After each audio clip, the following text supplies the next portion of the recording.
Did I beat you again? Yeah, I thought I was already logged in, and then after I tried to get in, I wasn't. I had to go back out. So I might have, but you did. So You are now host. okay, change my name. Oh, yeah.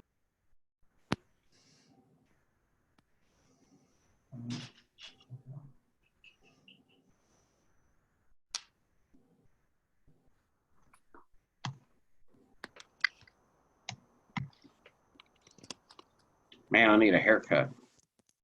Yeah. Good luck on that for a while. I know. You'll be watching YouTube videos on how to cut your own hair before long.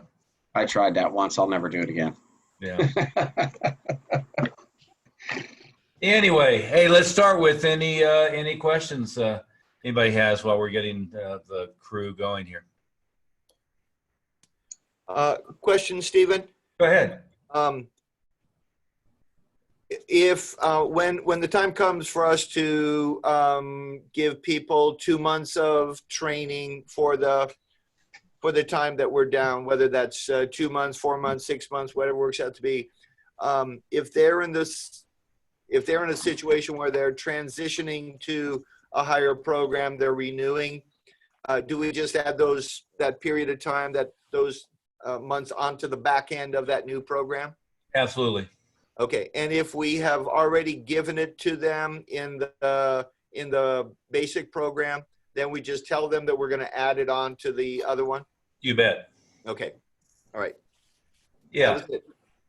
Yeah, no, and then they feel like they're getting credit, and in reality they are.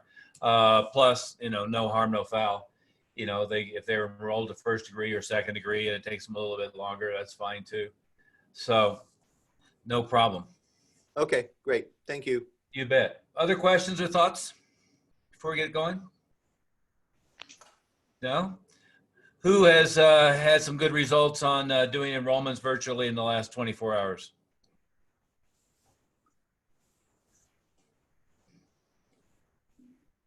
Or this week. Yeah. Don't everybody speak at once. I got 2 intros. Okay. Well, that's a start. Did you teach 2 intros or did you schedule 2? We taught one yesterday. The other one scheduled for Monday. Okay. We did it through Zoom. Yeah, good. And how did that work out? Better than I expected, actually. Yep. We were a little nervous because first time we had done it, but everything turned out well. The mom seemed very happy. We emailed her the homework and the registration form, and she just emailed them back. So everything. Oh, so your first intro student was your mom? I'm sorry? Your No, first her mom. student was mom? Her mom. No. The mom seemed happy. If not, that would have been a real easy intro, wouldn't it? Okay. Yeah, I don't know. It depends. But okay, so that worked out smoothly. Great. Colby, I see you're there. I hear you were on TV a couple days ago.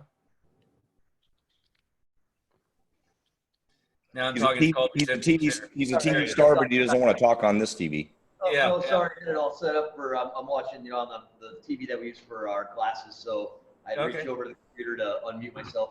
Yeah, we got some Gotcha. TV coverage, we got some press coverage, some paper coverage, and we're doing the same thing. We're doing the lessons. We've got, I think we've done 12 lessons this week, 12 intros this week.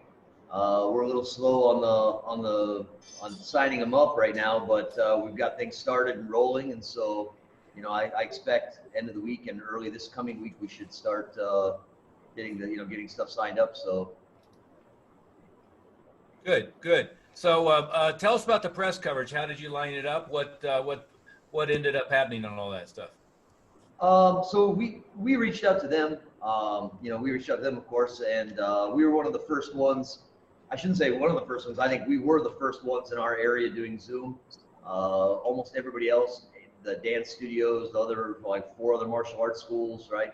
They all basically were closing down. right? Or they were doing live video, like they were recording videos and then sending them out to their students, right? I think since then, everybody in town now is doing Zoom, right? Since press coverage, but yeah, we reached out to them and they sent out sent a reporter to our school. The TV stuff we did remotely through Zoom. And so, we just did an interview and then we sent them some video that we wanted them to have for newscast. So that went pretty well. The newspaper stuff, I wish I could have did a better job on. I wish I would have fed them the questions instead of allowing them to ask me questions. Yep. I know better than that. Yeah, I know. It's a good lesson because they don't know what to ask. Exactly. So how did the actual coverage come out? Has it all come out yet, or are you still waiting for the? No, we've got all that covered out now. I want to reach out again this week and we'll do a follow up. So, that was kind of the initial, right? We were one of the first ones coming out with doing Zoom and in the interactive stuff. And so now I'd like to do a little follow up piece if we can get them to do that, right? As to how things are going and how people are interacting, how we're helping relieve stress and being a solution for our families, right?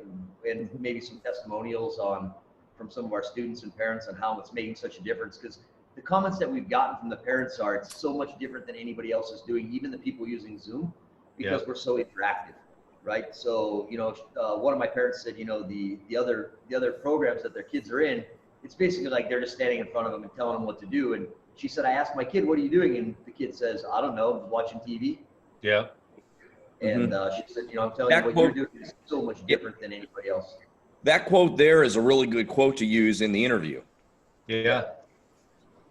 If I could just chime in for a second, Colby. I just got off a global marketing conference, and it was heads of all the big marketing groups. And what they're all saying is that what this is an opportunity is to build trust. And the best people out there right now are saying, like, for example, a lot of them are giving 90 days free.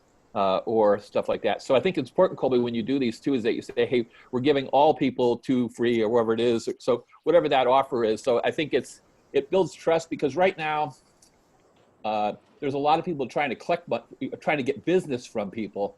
If you can show in your community that you're trying to give more to the community, the message today in this global marketing thing was that it's the best way you can build trust is by giving things at this time rather than trying to receive. And so I think that might be a really smart try to put in there, right, Master Oliver? Oh, absolutely. Absolutely. Yeah. And of course, we're still going to enroll them on the second lesson and give them $600 down. But Thanks for being thorough. Yeah. But Don't miss you're that giving message. 2 weeks free. You're giving them 2 months for every month that you're on the virtual. So you're still giving a lot to them. Oh, absolutely. Absolutely. Back to the video, though. Everybody should hear that message. What I think that was a really good quote that you just said, Colby, that they may be doing some other stuff, but what we've gotten some information from our students is that the other things they're doing on Zoom, it's like they're just watching TV, and our instructors, we get the feedback from our parents that it's interactive. I'm gonna use that quote, even though I haven't gotten that particular feedback. I'm gonna just tell the truth in advance that we've gotten that feedback. Did everybody hear that? That's everybody's quote now. Yeah, there you go. There you go. Yeah, be sure. The school looks good too, Colby. I like the way you have the bags and the pads all set up. Nice background. Yeah. So the TV coverage was on where, Colby? It was local news. Okay. And tell everybody how you went about setting that up. Actually, initially we went online, and my program director went online and literally just submitted and said, hey, we're basically more or less kind of a paraphrasing, right? We're still open, even though we've been shut down. We're doing all our classes interactively through Zoom. Here's a link to some of our Facebook videos that show a little bit of what we're doing, and wondering if you might be interested in a positive message, right? I mean, they responded within 15 minutes. Excellent. And then walk us through the process. You got contacted by the producer, and then how did it all work on it being set up, and what were they particularly interested in? Yeah, honestly, very, very simple, right? I mean, we contacted them. They were back with us within probably 15 minutes, and then they sent out a reporter probably 2.5 hours later, right? I mean, same day. Oh, wow. And they came in. So that was the paper, right? They sent out a reporter right within a couple hours. They came in, took pictures of me actually teaching class, and then I turned my class over to one of the instructors, and then just answered questions and a little interview, and that took a couple of days for that to hit, obviously, for it to actually come out in the paper. And then TV, we did same thing. They wanted to do Skype, and I said, can we just do Zoom? I mean, then you get a real interactive, because they never used I can't believe it, but the TV station never used Zoom. Yeah. And, yeah, and I said, can we just use Zoom? I mean, we're all set up, and then you can really see how this works and how we can be interactive. You can get a firsthand experience of what we're doing with our students and how we can really touch. How we can really see each other and talk and interact. I think even, similar to Zoom, similar to Skype, but I think even on a better platform.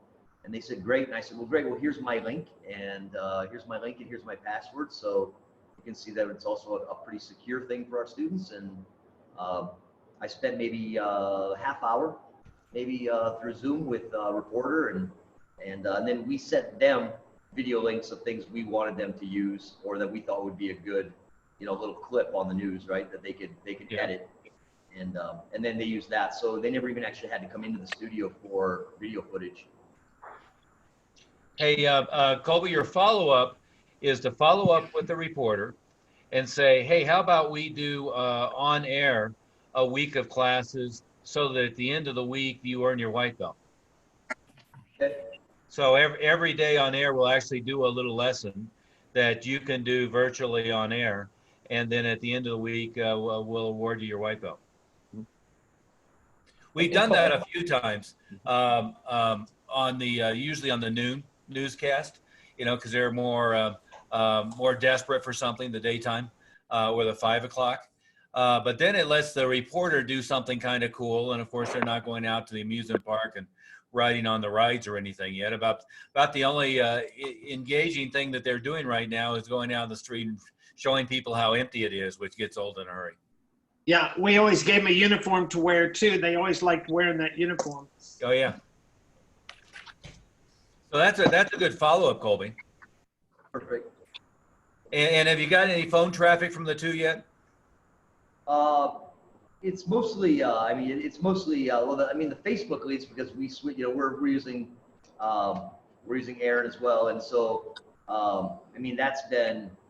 that's been pretty crazy, right? With the virtual stuff, and we switched over. I mean, the day we shut down, even for our Zoom meeting, we had already contacted her, and so we switched all our stuff, our website, all that stuff's all been switched over. Thanks to Master Moody, right? We got all that stuff switched over to virtual classes. That's all our ads. We run radio ads here, and all that's been switched to virtual. So Facebook has really been our major lead source, even more than the website's been good. We've been getting steady, but Facebook's been crazy. Yeah, that's great. And that's Kate doing that for you? Yes. Yeah. And you want to make sure that you post the video that you got from the TV ad on your podcast and post it on your blog both. So your podcast and I'm assuming you got the podcast platform too, but your podcast and your blog, and then push from your podcast out to Facebook too, so that then they play it back on your website, so that you get the traffic driven back to your website. So then you can use that and email that back out. A lot of people have been getting a really good traffic from email, and that video from the news is awesome to have, on your so you can kind of transcribe some of that content, but then they can play the video. I mean, you got really, really good content to then push out everywhere in lots of different ways. Yeah, and the newspaper articles too is, that's one of those things that, obviously in normal times you wanted to have it, printed on clean paper, because newsprint fades pretty quickly, and mounted and framed on the wall. But you can also then turn it into a PDF, and you can have it on the website. You can turn it into HTML and have it on the website. You can put a link over to the newspaper website for it. The problem with that is I had a whole big PR section set up and had links, and then all of a sudden the links started breaking because they had moved or taken down the old news stories. So I'd rather have it embedded in mine, and embedded in yours will help more with the search traffic anyway. Did they get a website and or phone number out for you? They gave website. Okay. Not phone number. Okay. Well, I mean, that's a good start. I think if I had my druthers, I would do a phone number, and if I can do both, do both. But that's great. Now, Colby, keep in mind that once you've been on, once you've been in the newspaper, once you've been on TV, it's now that much easier for everybody else to put you on. Sure. Right. So you want to make sure you go to the other TV stations. You want to make sure any of the other news outlets around, magazines, sometimes they have a pretty long lead cycle, but anything that's going out currently, and you can also cycle that stuff out to any of the online, the various blogs and the parenting sites and the, Facebook parenting groups and all of the different stuff that's going on. But what you want to do is use all press coverage. And Amanda, I think you're doing this pretty well already. Use all press coverage just like a powerful third-party testimonial. So get it out to all of the teachers and the PE teachers and the principals in all the local elementary schools. Get it out to the middle schools, get it out to the high schools. Greg Macy, you and I were talking earlier about approaching the soccer leagues and the baseball leagues and all of that stuff. And my initial reaction was, it sounds great idea. I'm not sure you can find them. But it didn't dawn on me how easy it is to track some of that stuff down in Google nowadays. So I just went in and did soccer leagues, Lakewood, Colorado, and some stuff like that, and came up with all kinds of contacts. So all of the people who have a list of our target audience, but certainly the baseball teams, the soccer teams, the football teams, all of that, you can get that publicity out to them. But at the same time, you get out to them with, we'd like to schedule for your soccer team to come in for a free month of lessons, and I'll make sure they all get a uniform. And we can schedule a time for them to come in together. They'll all maintain some relationship and rapport. I bet you end up with a lot of coaches asking you how to set all this stuff up to keep their little team, organization, or group going a little bit here for a month or two, which is great. Nothing better than you being the little local expert on all that stuff, but there'll be a lot of reciprocity as you go as well. Is that all making sense so far? Yes. So Colby, you act like this was like really damn easy, and it was really damn easy to accomplish it. Is that a fair assessment, or are you underplaying it? No. I mean, literally, that was like the smallest amount of work that we've been doing lately, right? I mean, that was probably the easiest aspect of it. And by my own admission, right, I probably have not utilized it nearly to the extent that I should have. I mean, we put it out, Facebook, all that kind of stuff. But you've just given me 10 other ideas on how to use some of that stuff that we did. I just didn't really think about. Yeah, well, and certainly put it out on all the social media and all that kind of stuff. But positive press coverage is a really powerful form of third-party testimonial, right? Because they're, even though they're mostly not doing much research and don't know much about what they're talking about, they're perceived by the general public as a credible third-party source, which is interesting. Even when you're paying for the coverage, and even though you're paying for the show, they still perceive it as, the press is giving you an endorsement. Mm-hmm. That's relevant too. They also get, any of the media gets also high Google placement. Yeah. So of all the sources that you're going to put it out in, Colby, that local newspaper and that local TV stations are going to rank the highest when they do a Google search in your area. Because media just has like thousands of links, but it's just the Google algorithm looks at those things really well. So I look at back articles I've done 10 years ago, and they still show up because it's an article, and especially the better the source. So that's really good. It's a good thing to think about. It's going to be evergreen for you for probably a couple of years. So. Yeah, absolutely. And it's just like what we were talking about, posting all the stuff with Eventbrite, it's just one more way that you're getting found everywhere somebody looks online.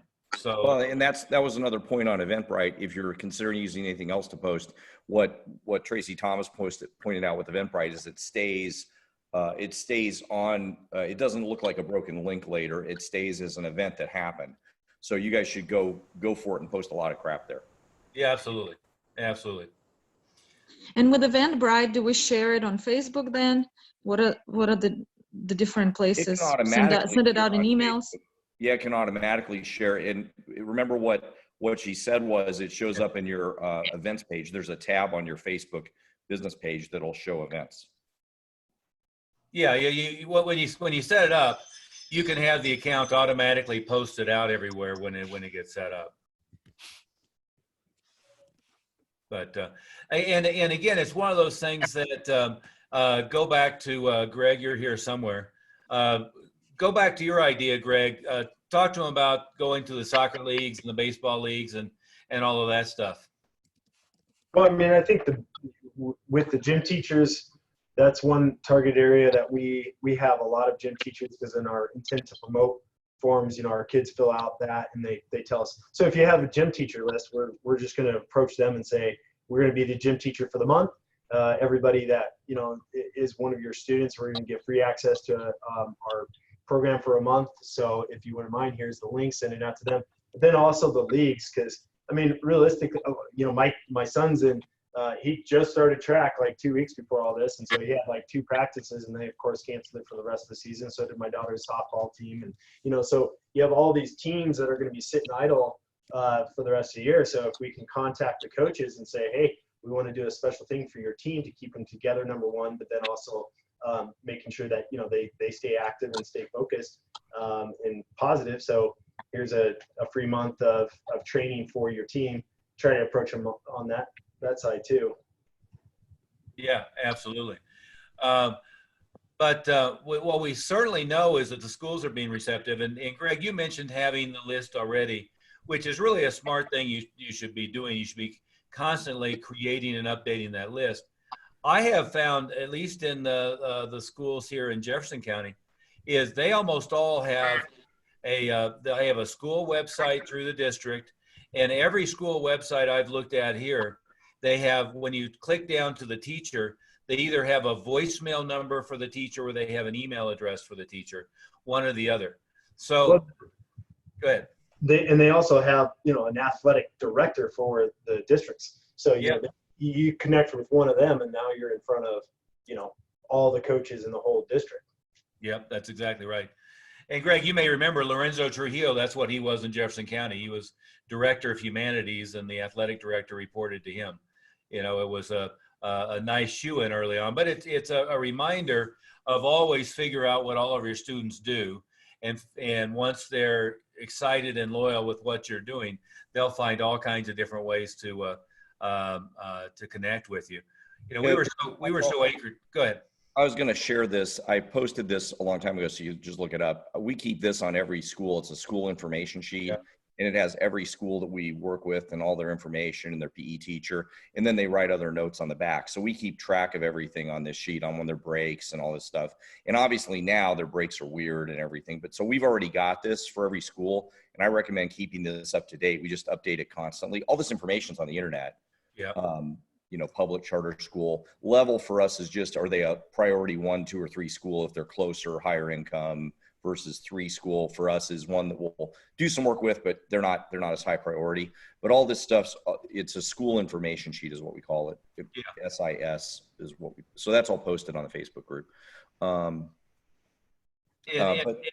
right now, I mean, going in and looking and drawing a pretty broad radius. I mean, there may be schools that you might not spend much time on normally, but right now I would, you know, draw the 10-mile or the 12-mile radius and really hit all of them. I do believe you're going to get tremendous responsiveness in most cases to you offering the virtual classes, because, you know, they're looking for, you know, I mean, mostly they're confused and stressed out about this stuff, but they are receptive to things to keep their kids engaged and doing something productive in addition to the whatever virtual classes they're offering.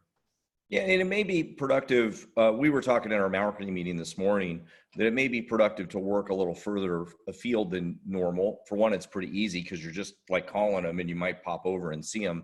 But, you know, I might go to a further away school than I'd normally go, because if that parent drives further, you know, they might be willing, once they start working with us, I believe that they may decide to drive further on a regular basis. You know, in normal times, maybe they wouldn't drive 8 miles to our school, but if they start working with us online now, once they get with us a couple months, or a month. Hopefully it's not a couple months, but maybe it's 3 months. I don't know. But if they start working with us for 2 or 3 weeks, it may be, and they've enrolled, then, they might stick with us longer. So you may have a little bit further market share than what you'd normally reach. Yeah, absolutely. Absolutely. Good. Anybody else had some good press coverage in the last couple weeks? No? Okay. Master Oliver, Go ahead. we had some. Good. Tell us. We they did an article for us on a community impact, which is like a community newspaper that goes out to all the households here in Frisco, Texas. Yeah. And so we got a coverage. It was pretty easy. I mean, we contacted them and they said, we contacted pretty early. So we got it done, and it was great. We posted it everywhere. I've been sending out to PE teachers. I just sent it out to a lot of different other newspapers, but I haven't heard anything back yet. So I'm waiting to use that as leverage to use them with other stations. You bet. You bet. And it really is true. There's the bandwagon effect that once one of them covers you, they all tend to pick it up if you do it right. Post it on our Facebook page. Yeah. Okay. Yeah, everybody, when you have that, so Colby, the TV coverage you had, the newspaper coverage, make sure you post that so everybody can see it. Amanda, you're still probably our champion of recent era of getting coverage. How's that going on an ongoing basis here the last couple of weeks? It's going pretty good. We are doing a lot of social media right now. Yeah. With the Volume's a little bit low, Amanda. I don't know if that's just me. My volume's low. Yeah. Yeah. That better? Yeah, Yep. a lot better. A lot better. Let me turn y'all up. Yeah, that's real good. Now Okay. you're gonna blow our eardrums out. But anyway, that's better. Okay. Everybody's gone now. But we've been doing a lot of just local social media networking with the other businesses in our community. So we're all trying to support each other that way. Everybody's working together to put out how can you support local business? Enroll in virtual classes. That's one. All the other things like curbside pickup and stuff like that. So that's kind of a grassroots type of marketing that we're doing right now in publicity. Yeah. We're doing a lot of internal too with social media and email sharing and things like that, with some of the contests that we're having and promoting that out there. And Tell us about that. What kind of contest are you doing? We try to have something at least once a week, and we did a photography contest, and the kids took pictures and different things, and they submitted them to us, and then we chose a winner, and of course we put that out on social media. And then we also this week is art projects, stuff that the parents are pretty excited about that, but trying to get the community involved in doing things. Today we filmed an Easter egg hunt, and we hid Easter eggs all around the school and did a video walkthrough of this school, and the kids are supposed to see how many Easter eggs they can find. So, excellent. But we're connecting that with other businesses that are trying to engage the community online. So Did you, are you the one that did a scavenger hunt? we did Yeah, the I saw that scavenger online. hunt. Tell us about that. I was wondering how that went. Well, we got a lot of positive feedback from that. We sent out the scavenger hunt, and we asked them, they had to take pictures of what they different times they had to take a picture of themselves and post on social media. So that was about a half hour. It was a scavenger hunt the kids did at home, and it was something like count how many windows are in your house, and then multiply that times 2 and do that many push-ups. So stuff that they could do. Yeah. So some kids had some big houses, but just kind of sharing that and keeping people engaged. But as far as like media, really making that just community awareness, even the TV host, she said, she goes, you guys are all over social media. And I'm like, thanks for noticing. And we're not even friends on Facebook. So And you did a coloring contest too? Was that somebody else? That might be somebody else did that, but For now, I with get the works, the worksheets that the kids are doing, but I think kind of the activities. We're doing a live Facebook. Keith's doing a live Facebook workout, and he's told the kids if we get and students, if we get so many likes during the live broadcast, then he's going to do something. I don't know, teach you a pink uniform or something on Zoom one day, or so, just something. We want, make sure you have everybody tune in and like it. And yeah, I saw your kickboxing workout that Joe. Yeah, I needed that. There you go. There you go. So, we're filming these extra workouts to throw on YouTube. Why don't we just film our regular workout? You bet. You bet. Amanda, how are you guys doing as far as intro and enrollment process now? We have been streamlining and doing better. I guess anytime you have something a little different, it takes a minute to get used to. But we are at 13 enrollments this month. Excellent. And all of those are, we had some people come back or find us. About 4 of those are not the virtual enrollment, but all the rest of them are, they've answered the Facebook ad. We set up an intro, took a class, and enrolled. So I'm pretty happy with that. They just did just before this meeting. One was in one room, one was in the other. Kelly signed up a family of 3, and Keith signed up a little 4-year-old. So that was just right before. Yes, sir. So 4 enrollments today, 2 separate intros and conferences going on. Right. That was today. So, so our average, I guess we started at about, when we started going virtual, a 33% close rate. And now,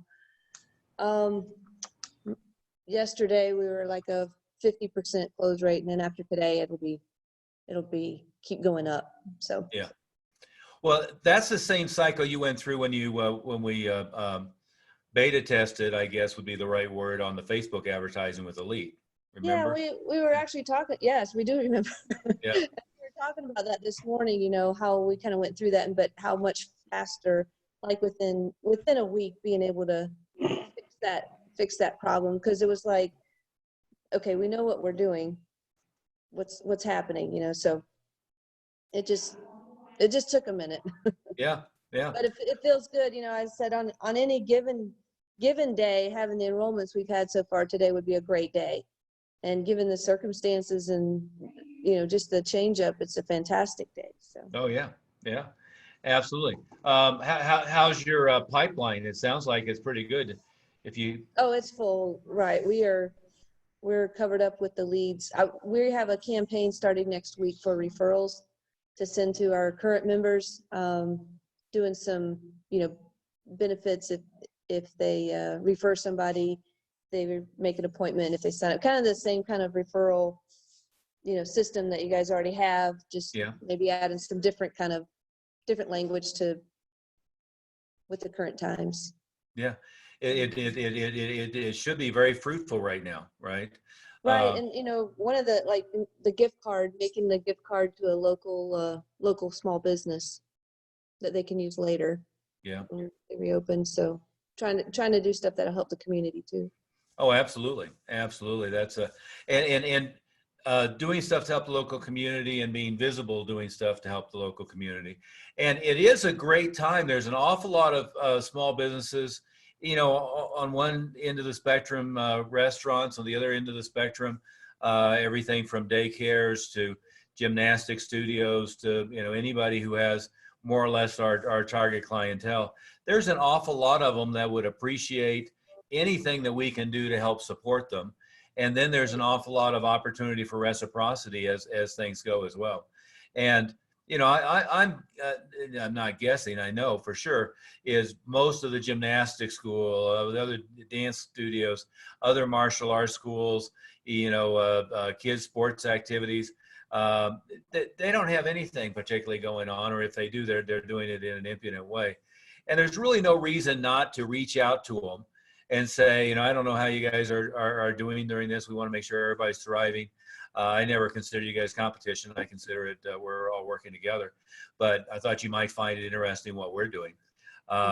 You know, if it were me, I would open up, you know, to the entire community and say, anybody who's doing any kind of similar activity, you know, we're going to do a behind the scenes for a couple of days to show you what we're doing.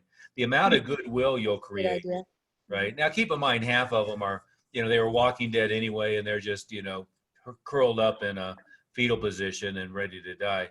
But the ones that are paying attention, they'll be eternally grateful. And you know, whether there's direct reciprocity or not, you know, I'm not sure it matters. It would be nice if they have a list of 5,000 people they're going to hit.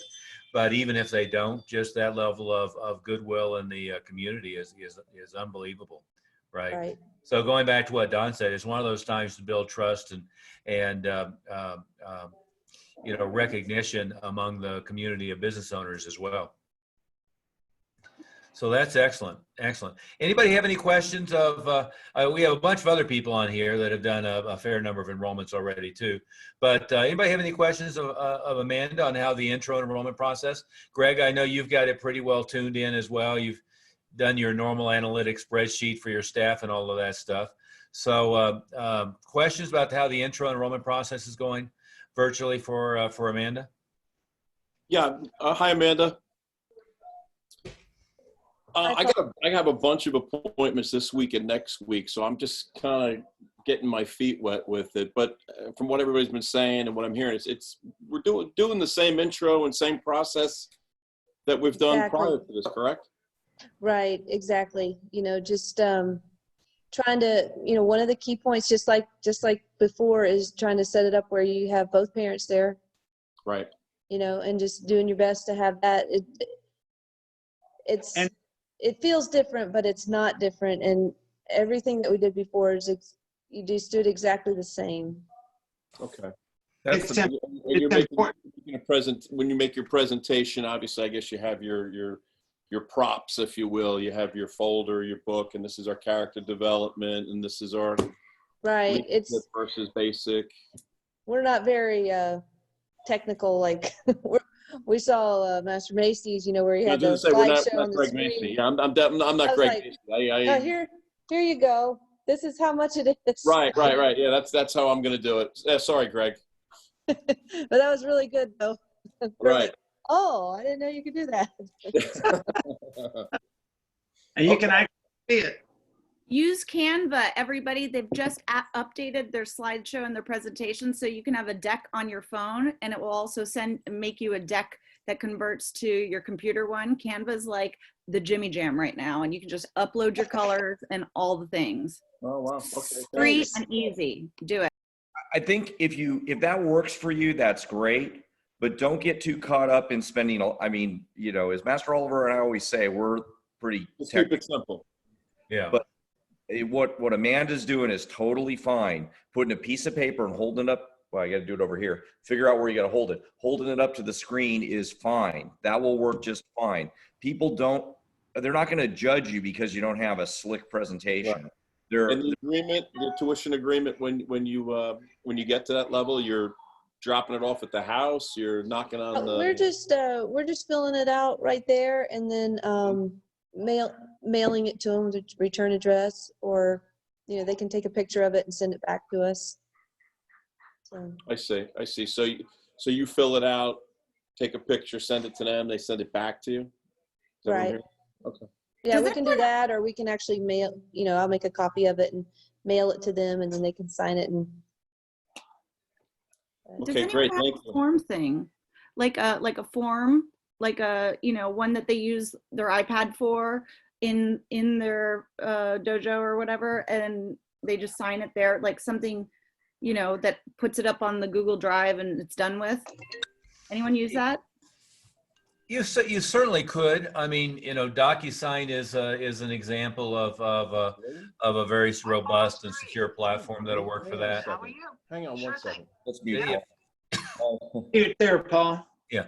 If it were me, okay, I'm sorry, I would be on the here. Mute Paul for a second. There you go. But if it were me, I would do the keep it simple, right? if you're normally just using a physical enrollment form, fill it out. You can scan it and, email it over to them. You could say, I'm going to send this over to you by email in just a minute here. If you have the ability to print it out, just print it out, sign it, then you can take a picture with your cell phone camera if you want and send it back, or you can scan it and send it back or fax it or whatever. Yeah. But really the easy one is they just take as long as they have a printer at home, they print it out, they sign it, fill out whatever else you need, take a picture of it, send it back to you. And then you can always worry about getting, things more complete later if you want. Master Oliver, I would add one thing to that. We've had really good success just delivering it. I know Dominica did that. You think about they've got to come pick it up, or you've got to deliver the uniform or whatever. Somehow the uniform's got to get to them, or doesn't, but it's a nice touch when the uniform's there. It's a nice touch to deliver it. It doesn't take that much time because they're not 100 miles away. They're really pretty close. Delivering, Amanda's got 13 new members. To deliver it by the 9th, that's 1 or 2 a day. You're going to go drop off, and to have you in their presence, being that it's safe because it's like delivery food, isn't a big deal. To have a signed agreement in person, it just isn't that big a deal to do that. It's a pretty nice touch, and everybody's been pretty grateful and really pleasant when we've done that. So that's me. If it was me, that's how we're doing it, and I really like the touch of doing a personal delivery of the uniform, and then they sign the waiver, they sign the agreement, then we're done. I've seen it both ways, where they delivered it, or the other where they just stopped by the school, like they're going through Chick-fil-A or something. But the thing I'd like to remind everybody is don't forget that these enrollment conferences that you're doing, whether it's virtual or in the school, you're going to have objections, and you've got to learn to overcome those objections. I know Matt White, his first one, he got stumped a little bit, and I think it was Steve Simi that chimed in about how you overcome that objection that he had, and then Matt was like, "Oh yeah, that was my first one, and I hadn't even thought of that, and we hadn't rehearsed it and practiced it enough." You really need to practice this, going over objections, just like you do on your regular ones. Make sure you're practicing with your staff so they're on another a screen, and you're doing the papers up where they can see it. Make sure they can read it just like the person would, or they're going to say, no, you've got it blocked off because it's not up high enough or whatever. So you get comfortable with that kind of stuff. But overcoming those objections are no different than our other ones. And, there's basically the two basic ones is they don't want to commit to a longer period of time, or, because the kids might not stick with it, or it's a price thing. And right now with the special that we're offering them, it's really price should be a moot point because they're actually getting a lot of free training in there with it. And so keep that in mind, that you got to practice. And when you practice, make sure you are using the objections that somebody's going to have. And if you get somebody that stumps you on an objection, then bring it up on the meeting or post it on our Facebook page so we can give you some suggestions. And that's exactly what Matt did. And Steve Simi gave him some good feedback on it. And then after Matt said it, he said, yeah, I should have used that. See, these things can cost you enrollment. So make sure that you do some rehearsal on this ahead of time. Yeah, and let me just repeat what Master Moody just said so nobody misses it. Trying to get overly complicated isn't the deal, and trying to have a perfect system isn't the deal. The thing is, get massive amounts of marketing out. And what we know is, and Greg, you and I were having this conversation earlier, if you're using email to market, which you should be right now, is we know normally is not very responsive. Right now it's extremely responsive. That's a wonderful opportunity that's opened up with this. We also know that Facebook has opened up because they've got 640% higher interaction and usage right now while people are at home. But with email, normally, in order to really get a good pull, you need a couple of emails a day, not like one a week. And on a regular basis, you need it to be, maybe at the least you're emailing them on Monday, Wednesday, Friday, or Tuesday, Thursday, Saturday. And I would prefer it to be you're doing something every day. Greg, you were talking about having quite a few opt-outs.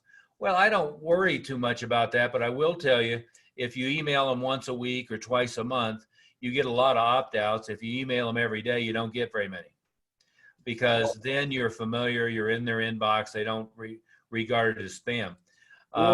You're getting the opt-outs that you need to get to filter your list. Yeah. You shouldn't be worrying about opt-outs. If you don't reduce your opt-outs by lowering frequency.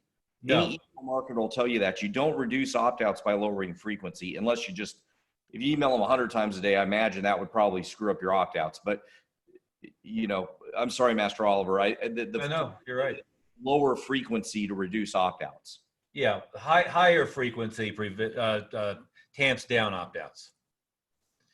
But but going back to the making it complicated, yeah, I absolutely would be. I'd be getting in the car, delivering the uniform, taking the agreement, giving them on the clipboard here. Okay, this, and here's your ID card. What I'm going to do for the time being is you have one at home, we have one at the school.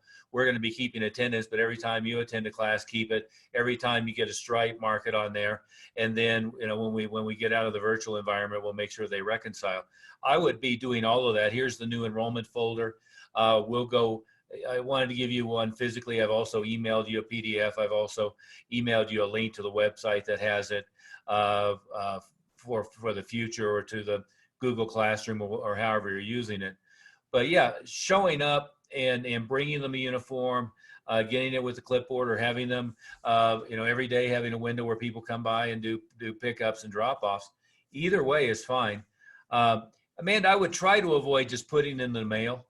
There's enough of a time lag and enough things that it's a little bit like, let's enroll you and then we'll get that agreement next week sometime. There's going to be a little bit of a lag because you're not getting it right then and there.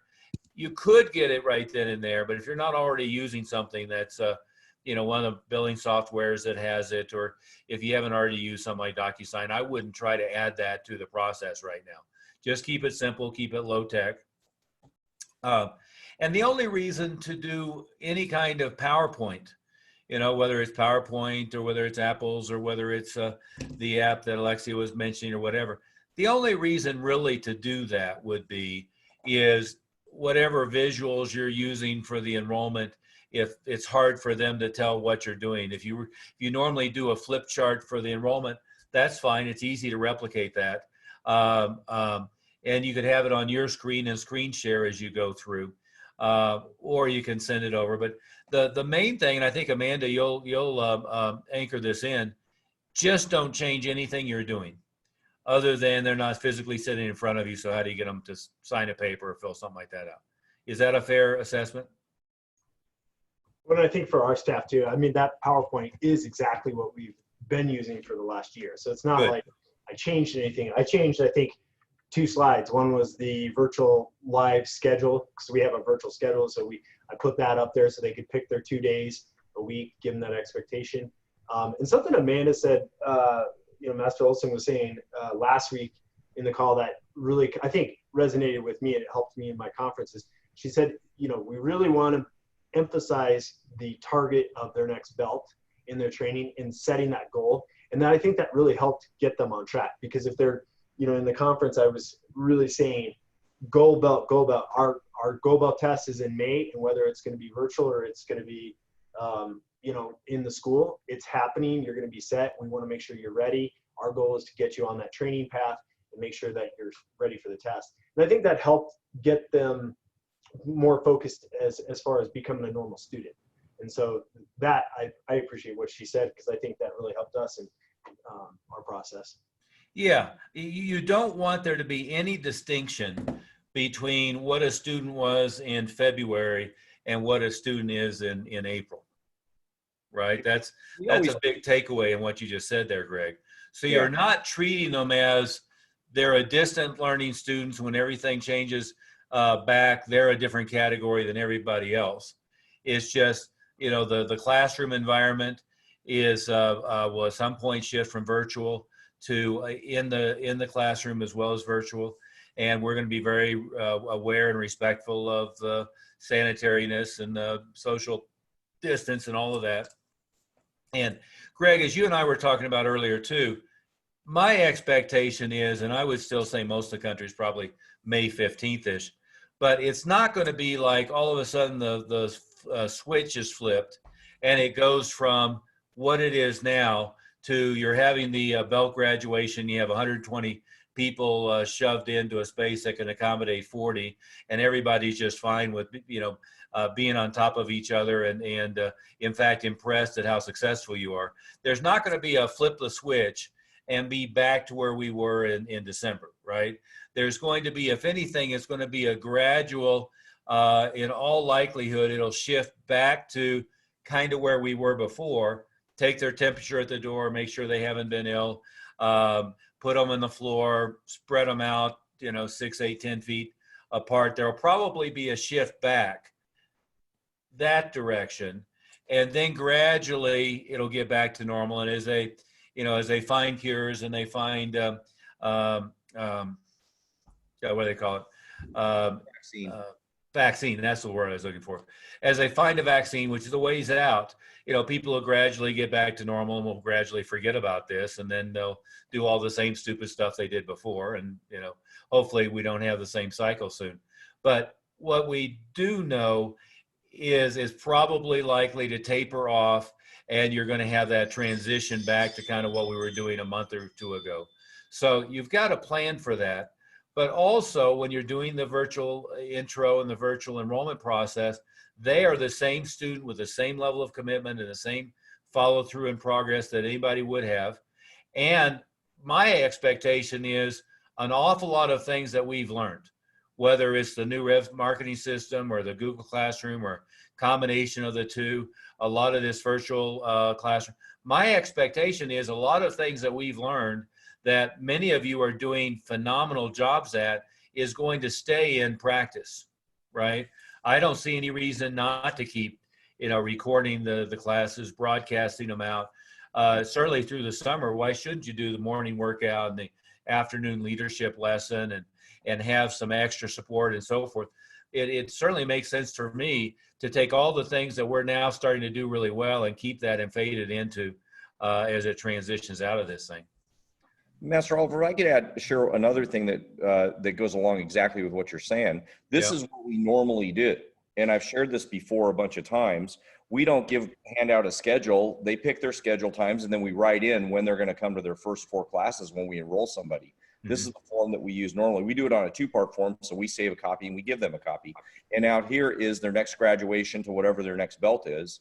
And then we at their intro at day 1 or day 2, when they enroll, this is after they paid money, but this is before they paid money actually when they pick classes. But by the end of the lesson, when they leave, they've got their first degree black belt and their second degree black belt dates already scheduled in theory when they would become first and second degree black belts. So they leave with their next 4 classes scheduled. We've told them it's going to be on schedule once. We've told them when those dates are. They're still on the calendar. This is before coronavirus. Yeah. So when we deliver the agreement and the waiver and they sign it and they get their uniform and some goodies, they get this as well. So this is no different than what you're saying. This is exactly the same process. This is the same. This is what you're saying, Greg, is get them the idea that they're going to get their whatever gold belt, whatever belt you guys use first, and get them tied into their next belt. It doesn't matter whether they're online or offline or anything.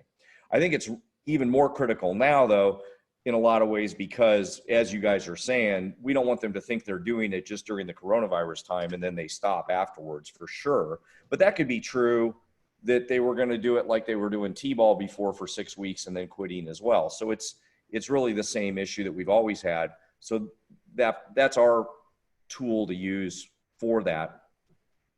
Anyway, I just wanted to share that. Absolutely. That keeps my staff from not forgetting to make sure they mention their first belt and black belt, and that's what our goal is. You bet. You bet. Good. Who else has some good success on converting virtual enrollment so far? Master Albert, can I ask you a question somebody just said 2 minutes ago? Go ahead. You said about taking temperatures at the door. So would you say we should buy a thermometer now or wait till they go on sale better? Wait till they go on. Well, no, I'm all I'm saying, Adam, is I would expect that our transition back to normalcy is going to be like our transition into a total shutdown, right? It's not going to be, in 2 weeks, the Trump press conference isn't going to come out and say, okay, everybody go back to normal. Make sure you hug strangers and shake everybody's hand on the street. And by the way, we should all be crammed into, to places with 132 coughing kids. I mean, that's not going to be the flip the switch and go back to normal, right? And for God's sake, I mean, New York City is going to have a hard time with that because, if it's a 50-story building and 20 people cram into an elevator, there's some issues to resolve there, for subways and, hell, you can't walk down the street in New York City without, 32 people jostling you. So there's going to be a transition back towards normalcy, but I think it's going to drag out quite a bit. Now, whether taking their temperature at the door is the right solution, I'm not a doctor. One of the issues that I think they've come up with is you can be contagious for 4 days or so before you're symptomatic. On the other hand, I'm seeing medical establishments that are checking people's temperature at the door and going back to the little questionnaire of, as far as have you been exposed to anybody who had the virus? Have you had a cough, a sneeze? Have you had a temperature? Check their temperature. But I think we know within our facilities, for the time being, schools that have a ridiculous amount of square footage in normal times. Amanda, you certainly are one. Travis Took is another one. There's others.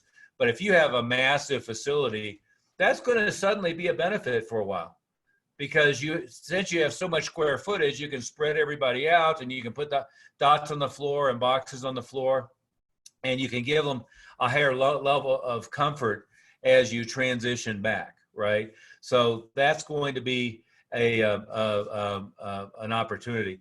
Would I go buy a couple of thermometers? Sure, I would, Adam. But we'll have to pay attention to what hell, we may have them live in the school with everybody having a mask on for a time being. Well, that's okay too, and by the way, by the time that transitions happen, there's going to be, hundreds of millions of masks floating around the economy, more masks than anybody could ever do. They'll be selling for $0.10 a piece by then, right? So there'll be that transition. And I think we just have to be aware that it's not going to be a flip the switch. It's going to be a gradual transition. We also have to make sure that we are going full bore, massive success right now with filling the pipeline. And, I'm hearing a dichotomy. Some people who are kind of going with everything, email and communicating with schools and communicating with the press and ramping up Facebook. And then some of you are still kind of sitting there going, well, we don't know what to do. We haven't got much traffic going on. We're just trying to keep our students. Well, we were working on the keep the students part 4 weeks ago and 3 weeks ago. Now you should have that under control and should have 95% of everybody participating virtual. Now it's time to open the floodgates. Amanda, do you think you'll have a record April, or how are your numbers looking for that? Well, quite honestly, it's going to be some kind of record, but it's not going to be a great, giant, big one. So, just honest. Yeah. Well, I mean, if you maintain the same pace, you have 14 enrollments already. That pace would put you at 35 enrollments for the month, right? And you have an intro pipeline. I think the enrollment record, I think we're going to do great. Yeah. So we're working on the retention. Yep. Yeah. So you got to get on top of that. I see Olga. Olga, you've had some quite a few enrollments already. Tell us about that process. Well, we've only had one enrollment yesterday, and okay. But it was, like I said yesterday, it was super easy, and I'm excited to continue this path. So, it was like you needed to do the first one to realize that, okay, nothing changed. But we've had quite a few renewals. We have graduation that's coming up this Saturday. So we're doing drive-through graduation. We scheduled everybody on schedule. So people are scheduling them on themselves on schedule once within a 2-hour timeline. So every 15 minutes, we're allowing 10 vehicles and they're going to drive through. We have stuff prepared for them, medals, belts, stripes.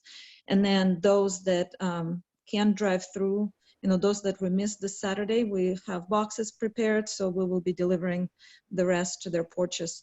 But so right now we're really just taking care of those who were on deck to renew.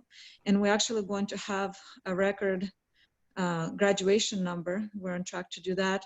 And the record for how many students are graduating into leadership. So far virtually we've done, I don't remember, but it's going to be probably virtually. I should have that number. Yesterday we did 3 renewals. I have 2 more to do today. I have another one tomorrow. I'm sure they're all going to be yes.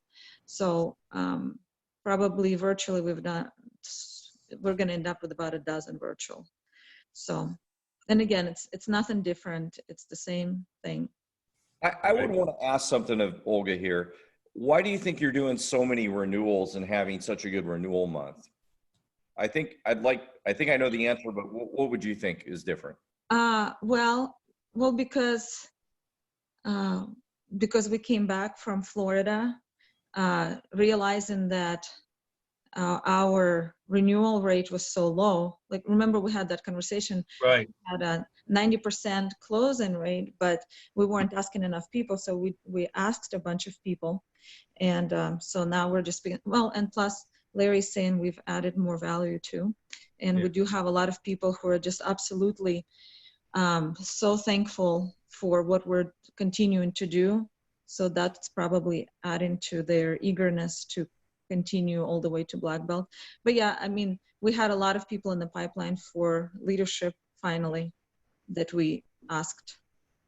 Can I maybe point something out maybe for everybody to think about? And Olga, your situation has a few other factors involved, but I think one thing that everybody should hear is that maybe this time got you focused for whatever reason. It sounds like, Olga, and tell me this is wrong, you got really focused on doing the renewals. And before you weren't as focused, you just weren't asking enough people. So before Florida, you weren't as focused. Now you got more focused on adding value and then asking for renewals, right? Yes, sir. And now it's like, it just happens to be online, but you're doing really well with it. So everybody should kind of get that message. Now's the time. The difference isn't that it's offline or online. The difference is she got focused on it. And that's what everybody needs to do. And it's pretty simple to do that. Just make a list of your students and go, all these people probably need to be in a different slot than they are right now. You know, the basic ones need to be moved to leadership. The ones that aren't in leadership yet, that are in your Black Belt Club or whatever, need to be in leadership. And maybe your leaderships need to be somewhere else. I mean, everybody just needs to be in whatever slot they are. Go talk to everybody. It's pretty straightforward from there. Now's just a time to it's a focus difference in that that it's online doesn't really make any difference. So thanks, Olga. I hope I wasn't misstating really what's going on, and you're doing a great job with that, though. Not at all. Well, yeah.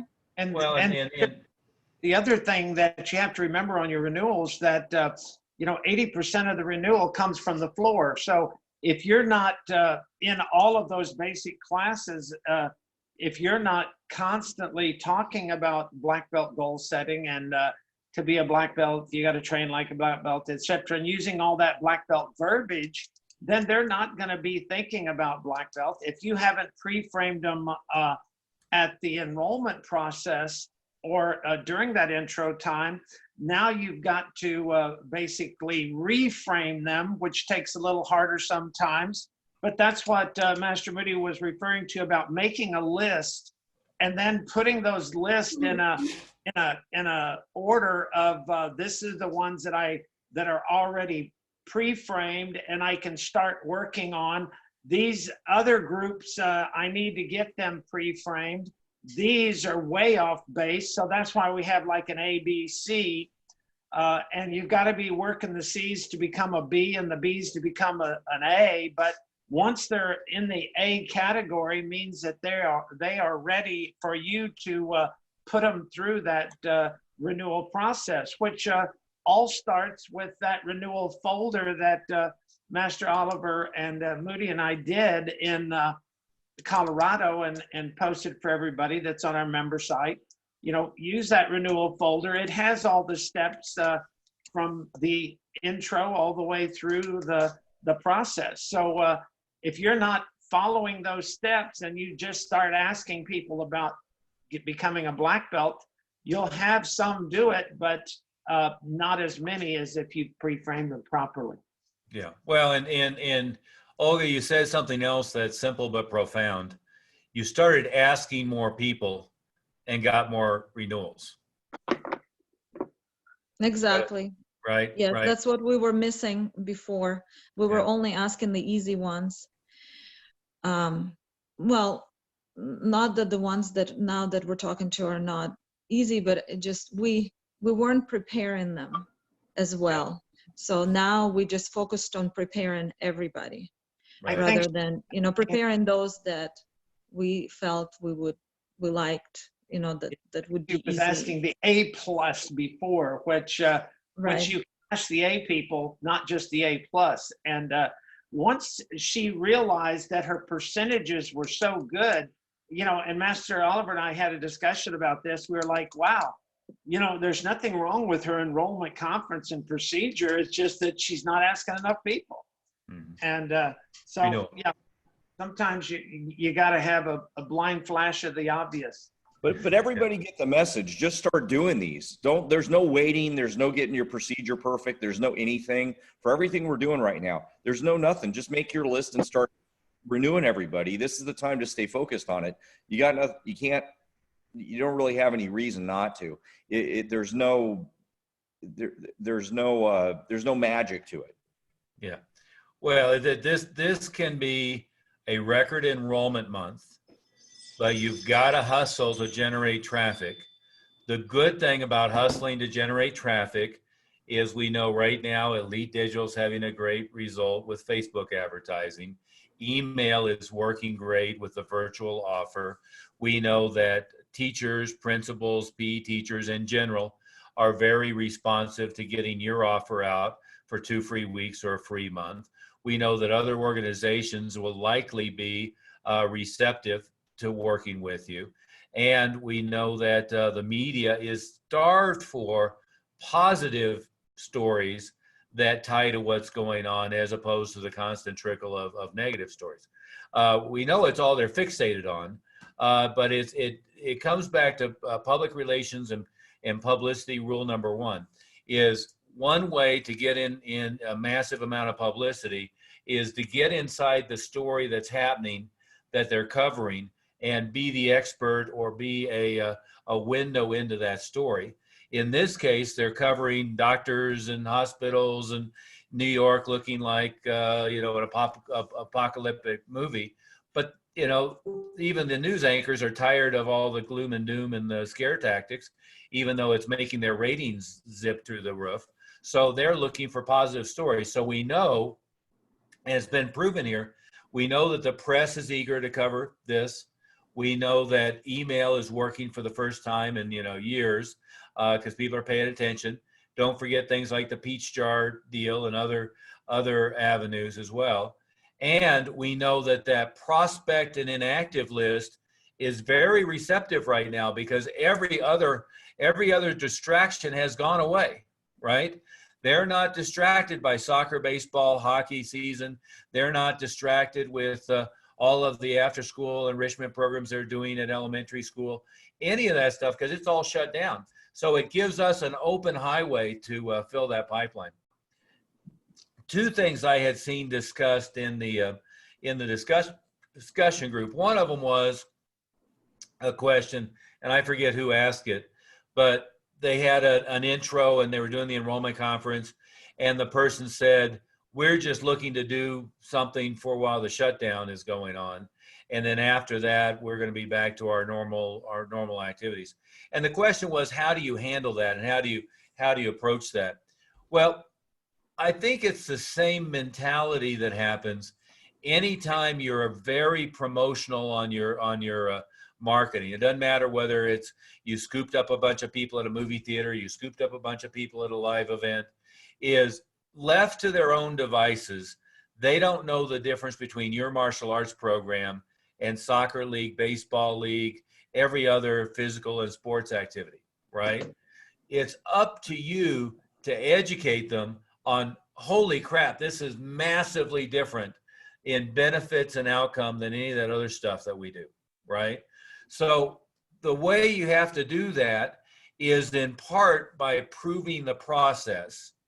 That's all of the character development handouts and all the stuff that Master Smith could rail on for about 5 hours for us.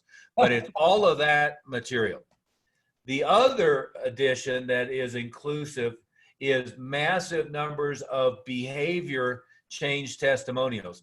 Not, oh, these are nice people and I learned how to do a great front kick, but I just thought this was a physical activity.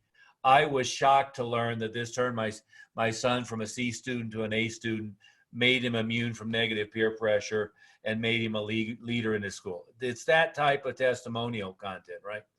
But it's up to us to take the responsibility and not blame them for not seeing the value. Is, of course, that's their initial reaction is, normally we're out and doing soccer and we're doing baseball and we're out doing all this other stuff. But now, since this thing is happening, you're the only game in town. We thought we'd try it out. What you want for their reaction to be is, oh my goodness, never dawned on me that this was the best possible solution for him becoming more confident, the best possible solution for her doing better in school, the best possible solution for my child to be surrounded by a negative peer group. And by the way, if you haven't had your kids in baseball, soccer, other kids' activities, is you don't appreciate how dramatically different we are from most of those other sports leagues and so forth. The coaches are just teaching them how to hold the damn bat and how to throw the ball, that type of stuff, the technical stuff. There's no real character development element. There's no life skills element and so forth. But it's up to us to make that transition in their mind and show them how valuable this is, right? So anytime you get that conversation, is there's not a perfect answer and the silver-tongued way to reframe it at the point of the enrollment when somebody says, well, we just wanted to do this, because it's virtual and he's got nothing else to do. And when this is over in 2 months, we're going to do something else. See, there's no perfect answer right then and there. I mean, I could give you a pretty damn good one, but there's no perfect answer there if you haven't set the stage and shown them how dramatically valuable this is, right? So if I was in that enrollment, I'm going to respond with, well, I guess we haven't done our job by showing you how dramatically different this is from all those things that you're talking about. I want you to keep in mind that what there is there's elementary, middle, and high school. That's teaching math and reading and writing and so forth. Then there's the martial arts school that's teaching life skills, goal setting, discipline, focus, as well as obviously physical fitness and self-defense capabilities. But we're teaching all those behavioral and success skills that the schools perhaps should be able to teach, but they don't. And then there's all of the recreational and seasonal sports activities. And all of our kids who get from white belt to black belt and beyond, they do other stuff. We had the top baseball player in the state. We had the top soccer player in the state. We've had kids who are accomplished violinists and everything in between, many of whom went on to places like West Point or Harvard and so forth because of the skills they put together. But there's a big difference between those recreational and seasonal sports activities and what's happening at the martial arts school. Now, that type of answer is pretty good, but if you haven't proven it already, all it is a sales pitch. Does that make sense? But if you've overwhelmed them with value and overwhelmed them with proof and shown them about really how dramatic this is, then that resonates. Does that make sense? Then, of course, if you're at the point of enrollment and you don't get beyond that, you can go to the gold belt guarantee. So you can go to, you know, his first belt's going to be on May 16th. That's going to be after 16 or 24 lessons. Well, we can, you know, that should be at a point probably where this stuff is tapering off. You know, we can certainly go ahead and finalize the enrollment if you're not certain by that time that it's something that both he loves, but more importantly, that you see how dramatically different this is from going to hockey and going to baseball, and how it's a supplement and a benefit in addition to that. Then we can go ahead and cancel it at that point when he earns his gold belt. You can always transition to that. But the first thing I would say, not that you're going to win every one of them, but when somebody comes up with that, is the first point is I haven't proven the value of this already. I need to overwhelm them with testimonials and overwhelm them with the process and show them the discipline and the skills that get developed with this. Is that making sense for everyone? There was also somebody who was having trouble with Ring Central setup. Or who was it? I don't remember. No? Okay. Mr. Oliver? Yes. You should record the last 3 or 4 minutes of your presentation. I would love for our staff to hear it, and I'm sure a lot of other folks would like it as well. Oh, sure. Well, it is recorded, and you can always pull out whatever clips you want out of this stuff. And by the way, just as a polling question I get, this automatically does a machine transcript. For a while there, I was posting the transcripts, but it didn't seem like it was very much used for everybody. If you guys want to start pulling the transcripts on these days as well, they're not perfect. You know, they're How do we machine. get the transcript? Say it again. How do we get the transcript? You'd have to tell me it's valuable, and I'll just start posting them. Okay. I mean, it's just automatic. I was doing it for a while, and then I just stopped because I wasn't feeling like anybody really cared. That is the essence of what we've been going through. I don't feel that other martial arts studios are my competition. It's all the plethora of sports. We have lacrosse for 3-year-olds in our area. Like, there is just so much of that stuff going on, and when you can, you know, you have to verbalize to people, not, you know, just show them, but, you know, initially in your presentation, be able to verbalize, you know, the things that you just explained. It's just super. Yeah. Well, and keep in mind, me explaining it, you explaining it, is only useful if you've overwhelmed them with proof, right? Is the sales process nowadays is anything that you say is suspect, but what somebody else says about you is perceived as objective, right? So that's why having lots of press where you show them, you know, TV clips and you show them newspaper clips, and here's in the magazine, and you give them that. The news is still perceived as more or less an objective third-party credibility, or at least it is for something like us, right? So that's still perceived as third-party independent credibility, although they're eroding that by the day. The other thing that's perceived more credible by far than what you are is Google reviews, Facebook reviews, videos of parents and students talking about the value of what you're doing. That's also perceived as much more credible than what you say about yourself, right? So I want to make sure that I overwhelm them with this. And then we add to it. And by the way, you guys are full of it, because, I mean, in a positive way, because I've seen so many posts. Paul, you've probably posted 10 of them. Is so many posts from parents and kids who are just thrilled, and they're excited that we're doing this. And it's all of that stuff you need to be sharing with people as well, right? So in the virtual enrollment process, one of the things I would make sure you do is you share that. In the process of getting principals or PE teachers to help promote you, I would be sharing that process. And does that make sense, Marty? So Absolutely. You know, I see a lot of people who teach salesmanship, but yeah, you know, let's say that I'm pretty good, and Jeff Smith and Greg Moody are pretty good at making a face-to-face sale. And there's probably a lot of people that I could talk into something that maybe somebody else who's not as good could do. And you have, you know, sales trainers, going back to Zig Ziglar and Tom Hopkins, to whoever Grant Cardone and so forth now. who can probably make a sale just by talking to somebody more fluidly.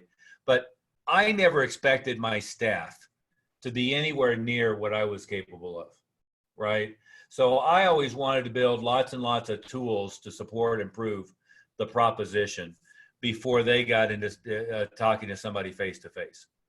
And so a sales process that's built on a staff member being like a great salesman versus a sales process that's built on proving the proposition, and then the final conversation is just fitting into the budget and how do they want to pay for it. That really is a more duplicatable system. And I couldn't agree more with you, It's Master a good Oliver. Exactly right. point when that's why it's helpful from that first to second that they turn in that self-discipline sheet, that they get engaged right away with the program, and the parents already have some belief system, you know, when they start using their 7 words of respect and things like that. So you know, most of the sales, if you're doing it right, is done in the classroom. And then in the office, all you have to do really is learn how to overcome a few objections. Yeah, and most of that you should have pre-handled anyway, right? Most of the objections you get are what happens if, and that's the type of thing that you handle ahead of time, right? So in the pre-qualification process, you know, are you guys pretty permanent in the area? You know, normally takes 3 to 4 or 5 years to be a black belt, or 8, 10, 12 years to be a black belt. You know, we just kind of think about that up front, if you're going to be here long enough to follow through on a longer term basis or not. Oh no, we're permanent in the area, so you're going to be here for at least a year. Well, now I don't have to deal with the objection of what if we move, right? You know, it's already been handled already.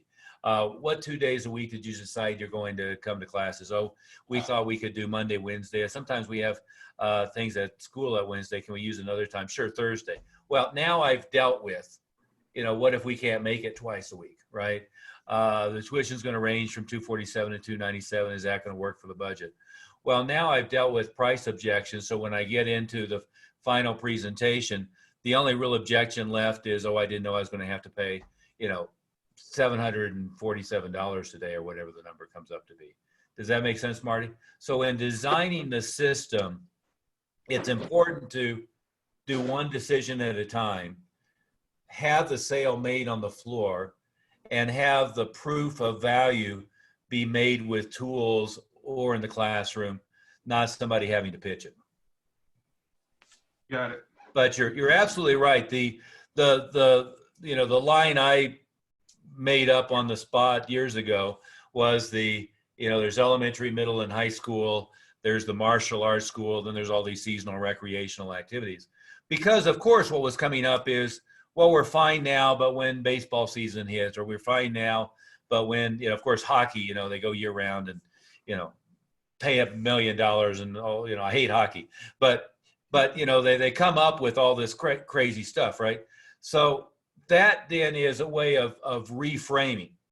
We're not those seasonal recreational stuff. And notice even the hand gestures, like, yeah, screw that shit, right?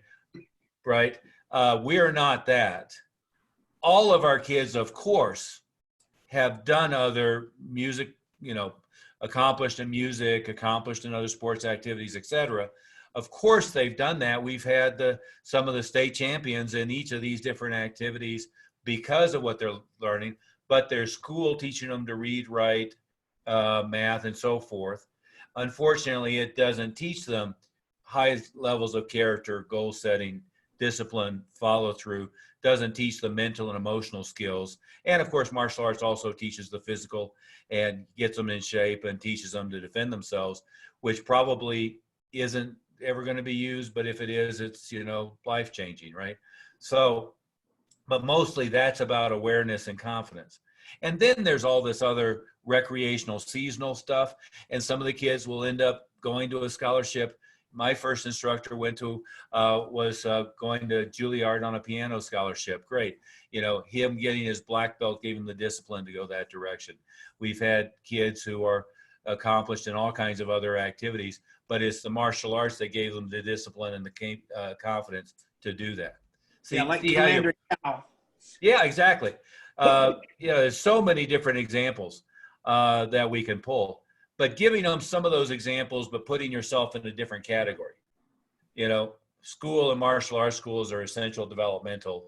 And then there's this other stuff that, you know, they may really light on, and who knows, they may be a professional football player, but you may not know it. An awful lot of professional NFL players are martial artists, and that martial arts cross training gave them the discipline and the focus to accomplish that in part. So you organize all of that into the language you're using. Master Oliver, I'd like to hear from anybody. I know we talked about getting the elementary schools or middle schools engaged in a program, and I didn't want anybody or everybody to wait too long on that. If we had anybody that's been able to get any of that set up yet? Well, we've had several. I'm not sure they're still on with us. I know that Marty had over 400 kids invited into his thing. Oh, there you are, Marty. Tell us about your success with the other Marty. Yeah. Marty Callahan. Right. Where we are right now is that the supervisor of the school was putting a hold on it because they didn't like the idea that we were requiring contact information. I explained that this was essentially the same as a permission slip. Yeah. They wanted to see the permission slip. I sent it over to them. And now where we're at is the PE teacher has permission to do this from the supervisor, provided that they start the meeting, and then the instructor, our karate instructor, joins the meeting with them. And he's going to provide the parents with the permission slip and then be sending that permission slip over to us. So that's where it's at right now. We haven't started yet, but that's pretty typical, I would think. That's a little hyper retentive, to tell you the truth, but that's okay. With something like that, you just want to have a registration page and they come register, and you have the parent come and register the child to participate. Again, a normal lead pages or landing pages or Eventbrite. I think it'd be a wonderful thing to use Eventbrite for and create an event for their kids. But that's okay. Now the issue, of course, is contact every one of the elementary, middle, and high schools in your area to do that. Some will be a little hyper retentive like this guy or gal, and others will be easier to work with. But that's fine. Whatever it takes to get it done. Yeah. Master Smith, on that note, we're about at our time limitation. Does anybody have any questions about this? I think the big comment, though, I'd say is everybody should be, just like we said with all this stuff, it's not that hard, and you've got more opportunities now, not less opportunities. Yeah. Not less opportunities, it's more. So go talk to the schools, and that's just one example that Marty said. Marty, you didn't have those opportunities before, right? And now you've got a big one. So if you got to jump through some hoops, jump through the hoops. Yeah. Yeah. Or change the hoops, like Master Oliver said, they could register in another way. Yeah. Just change the hoops. Go talk to every single school. Go talk to all the churches. Go talk to all those people. You can, and by the way, some of them have their offices with some administrative staff there. You can pop by and talk to them. You don't have to just do it by email. And we hear you guys say, I sent one email out, I haven't heard back yet. That's just not okay. Yeah. You've got to do a lot more than that. So all this stuff, there's more opportunities now, and it's easier now in a lot of these cases. That to me would be my message. Yeah, I at the very least would drop by a package to the school. Now the doors may be locked. But I would email everybody involved. I'd pick up the phone and call them all. If I get voicemail, that's okay. I'm going to leave voicemails on all of them. But I would communicate with every teacher at the the 20 or however many schools are halfway close to you, and the principals and the PE teachers. Some of them are going to reject it out of hand. Some of them are going to be highly enthusiastic, and some of them are going to be kind of like Marty's guy. But so what, right? You just want to take massive action on that. And again, don't sit there and think that you're now just teaching virtual classes and that's the end of the gig. We've got to get massive action on all the marketing and get tremendous traffic starting on Tuesday next week, I want everybody to show up with your renewal list. So show up with everybody you have that's not on leadership, and show up with everybody you have that's on basic, that's not on a black belt enrollment. And we're going to start our renewal blitz and start really focusing on that. That'll give us record cash numbers. It'll give us tremendous momentum, and it'll be one more way that we anchor in all the students with this. But you've got to first be assured that they all are participating on this. And what I would do the next couple of days is schedule a progress update virtual with everyone who's a basic student who's not yet on at least black belt, so you can start doing progress updates. So start scheduling yourself as early as tomorrow, but it's early next week for progress updates. You've already heard Olga, but Leo 3 weeks ago, started doing virtual renewals and did 10 renewals the first week, and I think 3 or 4 the second week, just straight off the bat. As soon as we went to video classes, it's not only not difficult, it's easier. They have more time available. They're more welcome, more willing to pay attention. You're not having to spend as much effort to try to get mom and dad and the kid, if it's a child, all in the same place. You can do it by video conference. In fact, dad could be at his office if they're open, and mom could be at home with the kid, or vice versa. And it's much easier to get everybody engaged. So starting next Tuesday, we want to really go through step by step by step and have record renewal numbers as well. But you've got to have pulled the trigger on all the marketing activities. And by the way, don't wait around to May 15th to get press on the virtual classes or to pull the trigger with all the different organizations. There's massive opportunity that's opened up right now, but that window's going to close on those activities. There'll be windows that open up on other stuff. We'll go back to movie theaters and big live events and all that stuff, but that stuff will probably trickle back to life as well. It's not going to be anybody throws a switch. But what we know right now is people are paying attention to their email. They're paying attention to notices from school. The schools are more receptive. The press is highly receptive. Email is working. Your reactivation and your past students are receptive. So pull the trigger and go for it. On that note, we'll call it a day. And we're going to stay with this Tuesday, Wednesday, Thursday through this, probably into the first week in May. As my guess is, most of the country is semi back to normal mid-May. And for New York, they may well build a wall around New York, and we'll do Escape from New York Part 2. I hope not. I like you. Yeah, I like Broadway. They got to reopen Broadway at least. I know. Yeah. Okay. Yeah, Massimo, you and I hit pretty much every show on Broadway, although I'm behind by a couple of years. I know. We need to get back there, man. Maybe Hamilton will be cheap enough when I go there. Yeah, I've seen Hamilton a couple of times. Well, not in. I've seen the touring show. Really good. All right, everybody. The best one is the South Park guys. Oh, Book of Mormon. That's by far. Although I took Chase and my daughter to it and then didn't realize that was a bad idea. Yeah, that's right. But it's awesome. I took my son. That was a bad idea. Okay, bye guys.